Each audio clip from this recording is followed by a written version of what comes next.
Kita ini hari mendengar paparan dari Presiden untuk sekian kalinya, di mana Kadin itu terkesan bahwa ini seorang Presiden yang memiliki visi yang jelas, visi untuk pertahanan ekonomi bangsa kita itu di tengah-tengah tantangan yang ada saat ini. Tapi juga punya visi yang jelas itu yang secara ofensif melihat peluang-peluang bagaimana memposisikan Indonesia di masa yang akan datang. Kita juga melihat bahwa apa yang telah dilakukan dengan eksekusi dalam beberapa inisiatif beliau untuk swasembada pangan, untuk hilirisasi, untuk ketahanan energi, untuk perumahan yang tidak pernah dalam sejarah kami ini kita melihat program perumahan yang begitu pro rakyat. Lalu kita juga melihat bagaimana Danantara itu telah dibentuk untuk menjadi ujung tombak dalam konsep beliau itu Indonesia Incorporated. Jadi ini semua ini seharusnya memberikan satu keyakinan kepada kita semua itu tidak buta terhadap masalah-masalah dunia, tantangan-tantangan yang kita hadapi, tidak buta terhadap masalah-masalah even di dalam negeri pun, tetapi tetap sebagai dunia usaha, sebagai Kadin Indonesia memfokus untuk menciptakan lapangan kerja, untuk menggerakkan investasi khususnya di daerah-daerah, karena daerah-daerah lah yang menjadi fondasi dari Indonesia ke depan ini. Jadi tentu di dalam satu konteks dinamika dunia, tentu tidak semua pengusaha itu memiliki keyakinan yang sama. Dia melihat gejolak di dunia, dia merasa khawatir gitu. Itu lumrah saja itu. Tapi secara umum kita melihat itu dunia itu sedang melirik Indonesia. Contohnya di industri yang paling futuristik, paling ke depan itu, yaitu AI dan robotics. Itu perusahaan-perusahaan teknologi sangat positif terhadap Indonesia.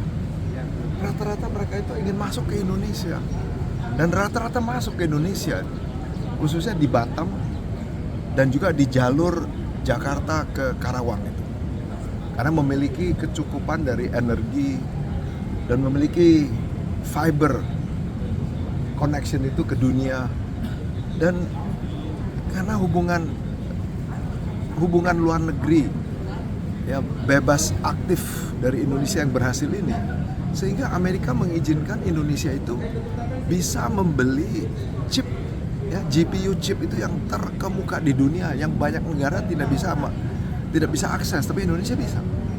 Sehingga itu merupakan satu industri baru, merupakan suatu hari depan baru. Itu Indonesia tidak saja menjadi konsumen AI, tetapi menjadi produsen, menjadi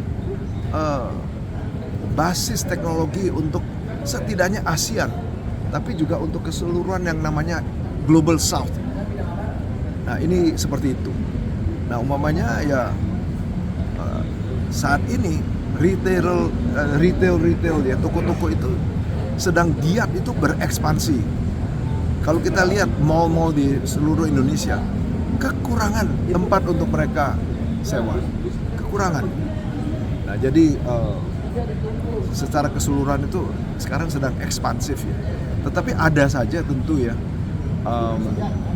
ya segelintir kecil itu yang mungkin dengan situasi global yang bergejolak itu khawatir ya.